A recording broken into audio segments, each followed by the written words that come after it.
Good morning, America. This morning, the president versus the players. Donald Trump doubling down in his attack on NFL players, refusing to stand during the national anthem. The league firing back. Fired! The president also courting controversy with NBA stars. LeBron supporting rival Steph Curry. It's not something I could be quiet about. As protests spread to a new field. Plus, what will happen today on Football Sunday? Show of strength, American bombers and fighter jets buzzing North Korea as the country's foreign minister lobs insults against President Trump, leaving traditional diplomacy far behind. Desperate situation. This dam in Puerto Rico expected to fail at any moment. The rush to get to higher ground as thousands wait in line for hours for fuel. Tempers flaring in the heat as Hurricane Maria sets her sights on the U.S. coast. And let the games begin. Hello, Toronto. Bonsoir, Canada. Prince Harry kicking off the Invictus Games. More than 500 athletes from 17 countries ready to compete. Harry's girlfriend, the actress Meghan Markle, right there in the stands. Live from ABC News in New York, this is Good Morning America. Good morning. And good morning on this Football Sunday, where we are witnessing an extraordinary mixture of sports and politics. Yeah, and it's not just football. Trump now at war with some of America's most popular athletes, including NBA stars LeBron James and Steph Curry. Yeah, to put this all in context, it all started Friday night when the president used profanity to bash NFL players like Colin Kaepernick, who kneeled during the national anthem to protest social injustice against African Americans. But instead of backing down, the president is just doubling down. Just this morning on Twitter, he tweeted, quote, "If NFL fans refuse to go to games until players stop disrespecting our flag and country, you will see change take place fast. Fire or suspend." However, today we are expecting many more players to join Kaepernick. This is a shot of the first game of the day, Ravens-Jaguars over in London at Wembley Stadium. And now the protest is spreading to baseball overnight. This is Bruce Maxwell from the Oakland A's taking a knee. And of course, all of this is playing out against a backdrop of a new ABC News Washington Post poll showing 66% of Americans say that Donald Trump has done more to divide this country. Yet that poll also showing Trump's approval ratings have gone up slightly. We have team coverage this morning, and we begin with ABC's Mary Bruce, who's at the White House. Mary, good morning to you. Good morning. Well, the president this morning is picking a fight with two of the world's largest sports leagues and some of their most influential stars, and he is not backing down. Over the last 24 hours, he has added fuel to the fierce debate in this country over race, intolerance, politics, and sports. This morning, it's the president versus the players as Trump sparks a political war with professional sports. It started with this jab and profanity about football players like Colin Kaepernick, who kneeled during the national anthem to protest racial and social injustice. Wouldn't you love to see one of these NFL owners, when somebody disrespects our flag, to say, "Get that son of a off the field right now, out, he's fired. He's fired!" But the president didn't stop there, tweeting if a player wants the privilege of making millions of dollars in the NFL or other leagues, he or she should not be allowed to disrespect our great American flag or country and should stand for the national anthem. If not, you're fired. Find something else to do. The NFL fired back, saying divisive comments like these demonstrate an unfortunate lack of respect for the NFL, our great game, and all of our players. It's an unusually strong rebuke from a league whose owners collectively donated more than $7 million to Trump's campaign. And it's not just football. Trump is taking on basketball, too, after NBA champion Steph Curry said he would vote against a Golden State Warriors visit to the White House. I don't want to go. That's really good. Trump then beat him to it, disinviting him, tweeting, "Going to the White House is considered a great honor for a championship team. Steph Curry is hesitating, therefore invitation is withdrawn." LeBron James's response, "You bum, Curry already said he isn't going. Going to the White House was a great honor until you showed up." For the president who promised to bring the country together. I think I'll bring people together, and that includes blacks and whites and everything. Now he's again inserting himself into the debate over race in America. Now, all eyes will, of course, be on today's games. The president has encouraged fans to leave the stadium if players decide to kneel during the national anthem, while others are encouraging those players to take a knee now more than ever. Dan and Paula. Mary Bruce at the White House kicking us off. Thank you. The intense response to the president's comments coming not just from players, but also from fans. ESPN's Ryan Smith covering that part of the story from outside MetLife Stadium, where the New York Jets will play a little bit later today. Ryan, good morning to you. Good morning, Dan and Paul. You know, at stadiums like these, Sundays are for football. But after President Trump's comments and criticisms, today is about so much more. Stars across the sports world are speaking out about what one called the president's divisive rhetoric. This morning, the president's fiery words setting off a national firestorm. He's now using sports as the platform to try to divide us. For him to try to use this platform to divide us even more, it's not something I can stand for, and it's not something I can be quiet about. Overnight, Oakland A's catcher Bruce Maxwell became the first MLB player to kneel during the anthem. I really can't remember the momentum building on something like this. NBA star Kobe Bryant tweeting, a POTUS whose name alone creates division and anger, whose words inspire dissension and hatred, can't possibly make America great again. And even celebrities outside the sports world chiming in. Barbra Streisand posting, the "You're Fired" president thinks he's still in a reality show. He's the one who should be fired. A wide range of opinions shared by NFL fans across the country. For our president to say anything but everyone should stand for the flag would be ridiculous. Stand up for your flag. It's your country. Be proud of it. We have a First Amendment in this country, and I think that allows people to express how they feel in the way that they feel they need to express it. I agree with the president. We should be more respectful of the flag. Meanwhile, former NFL star Reggie Bush tweeted he'd rather take a knee for Colin Kaepernick before standing with Donald Trump. I would say that odds are that today you will see the most unified group of players kneeling for the national anthem that you have ever seen. All right, Ryan, we have former NBA player and ESPN host Jay Williams standing by to join in the conversation. Jay, we're going to ask you to jump in a minute. But Ryan, you just heard from Darren Ravel. He expects a unified presence from NFL players. But what type of reaction might we expect at stadiums around the country today? Well, I think Paula, Darren hit it right on the head. The idea is today we could see more protests of the flag than we've seen ever before at this point. I don't think anything specific has been planned yet, but I think what will be interesting is how the players respond. We've seen it online, we've seen it from stars and sports stars all across the sports landscape of folks wanting to make their opinion heard, and we could see that in a variety of different ways today on those football fields. Jalen, we'll bring you in. This has been a somewhat lonely quest for Colin Kaepernick. And one poll shows that nearly half of Americans oppose what he's been doing. He's been unable to get a job as a consequence, many people feel. But are we at a point now where, because of Donald Trump, actually we could see a lot more people streaming to Colin Kaepernick?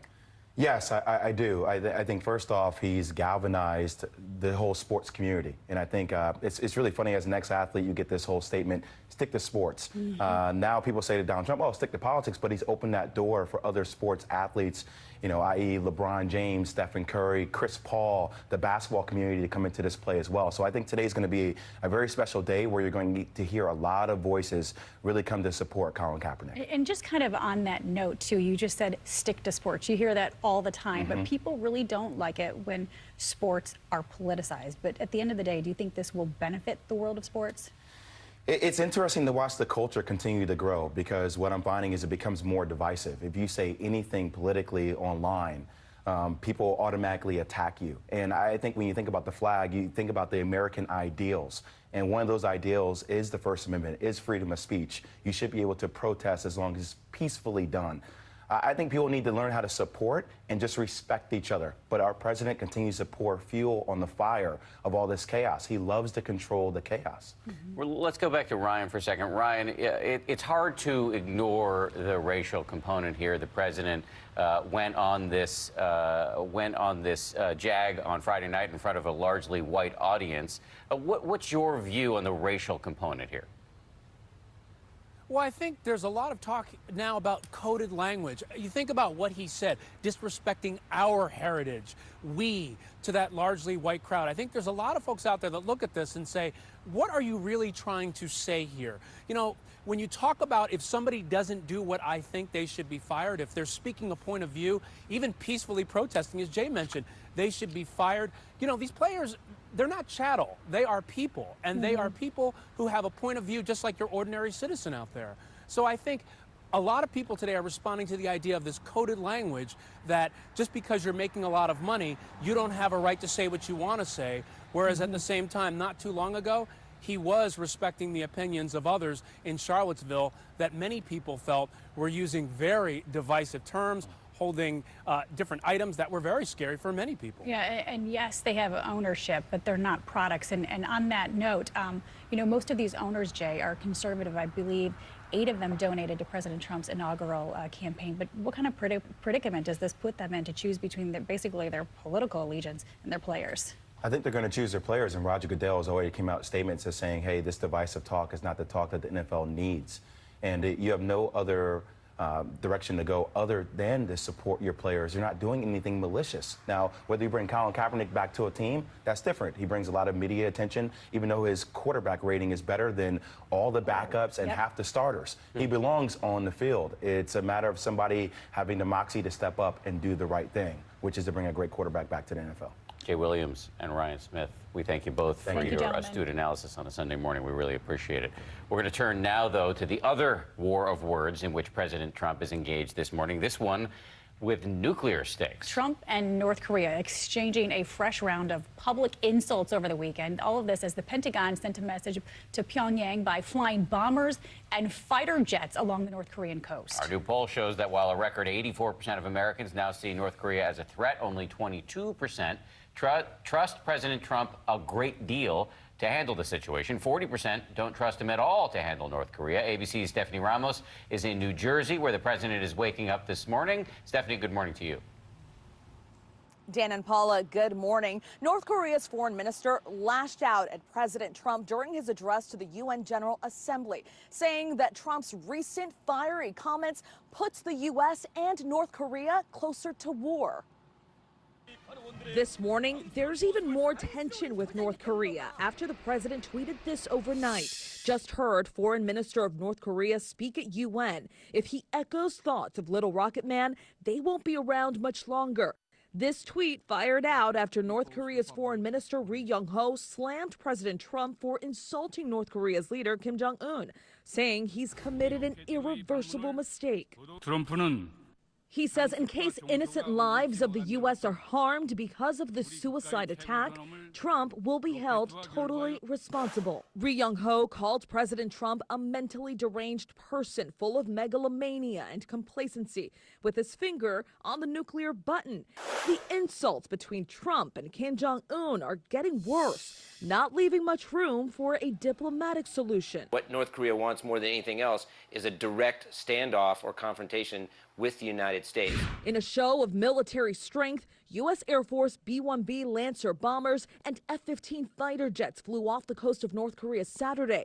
Secretary of Defense Mattis and Secretary of State Tillerson continue to say military options are on the table if the U.S. needs to defend itself, but those options would come at a high cost. Any sort of military confrontation would be devastating in terms of the human toll.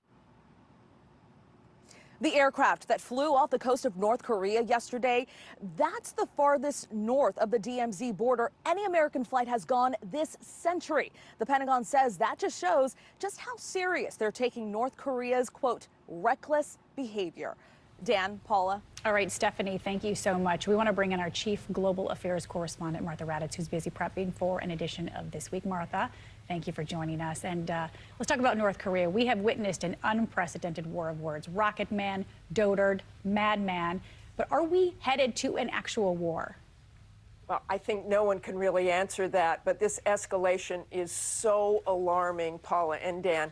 I think especially when you think back to the earlier words with Donald Trump saying that the U.S. could totally destroy North Korea, and then North Korea comes back and says they will test a hydrogen bomb, possibly test a hydrogen bomb over the Pacific.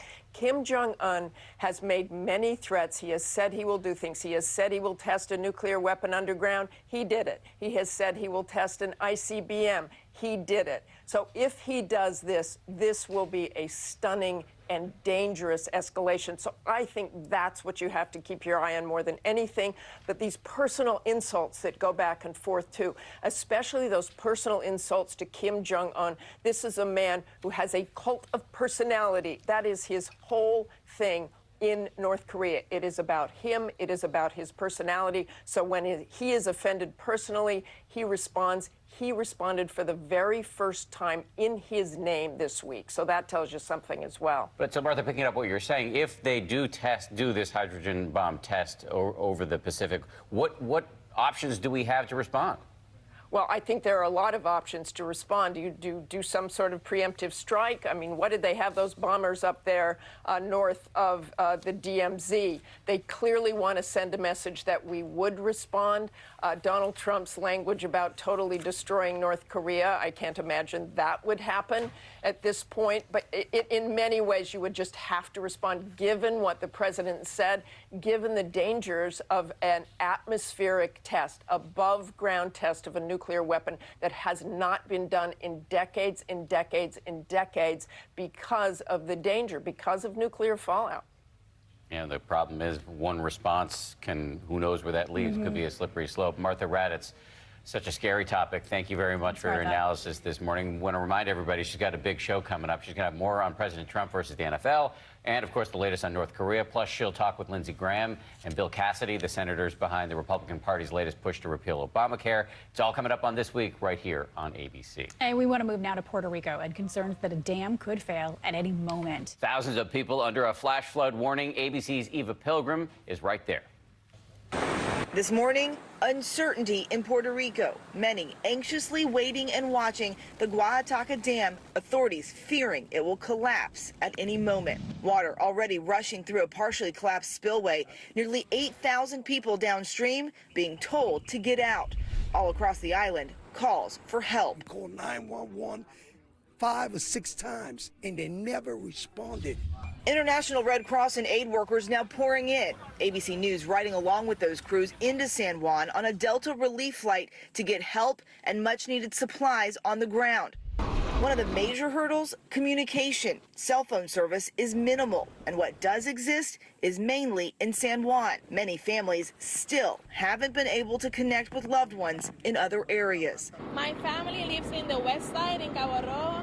I went yesterday trying to get there, but then the highway was closed. This morning, many families are desperate, focused on basic needs. With no power, most are using generators. Now, days after Maria made landfall, they need gas to keep them going, creating long lines at gas stations with no guarantees of actual gas. How long have you been waiting for gas? For 3 hours. What are you going to do? Are you going to try again tomorrow? Sure. Be here as early as possible. And the governor here has extended the curfew indefinitely. He's telling people to stay off the streets from 7 p.m. until 5 a.m. Guys. Eva Pilgrim reporting from Puerto Rico this morning. Thanks, Eva. And it is time now for the weather. Rob Marciano is in Atlanta for us this morning. Rob, you're so close yet so far away. I know you're making your way back from Puerto Rico, but it's great to have you with us. Hey, good morning, Paula. Hello, Dan. Good to be back on the mainland. We actually hitched a ride on a flight that was delivering people and supplies to the island of Puerto Rico, and Delta ferried us back, one of the lucky ones that were able to grab a seat there. So we are back here in Atlanta, fully connected and still monitoring Maria, that's for sure. 500 miles now off the coast of North Carolina. Cat 1, Cat 2 is the forecast over the next several days, and Wednesday brings it just east of the Carolinas, but the forecast cone brings it awfully close, and some of our forecasting models want to bring it even closer. So direct impacts a possibility on Wednesday and Thursday, then eventually a cool front will slide through and kick it out to sea. When that happens is yet to be seen. That's a check on what's going on in the hurricane zone. It's time now for your local forecast. Hello and good morning, Washington. A hot day ahead of us. High temperatures around the 90-degree mark. Remember, our average high is only 76, so it'll be well above average. One of the events going on today, Taste of Georgetown from 11 to 4. Highs in the mid-80s by 1 o'clock. Upper 80s to near 90 by 3. Another great event going on, of course. The Redskins are hosting the Raiders. Back in the 70s this evening, mainly clear and comfortable, hopefully for a Skins win.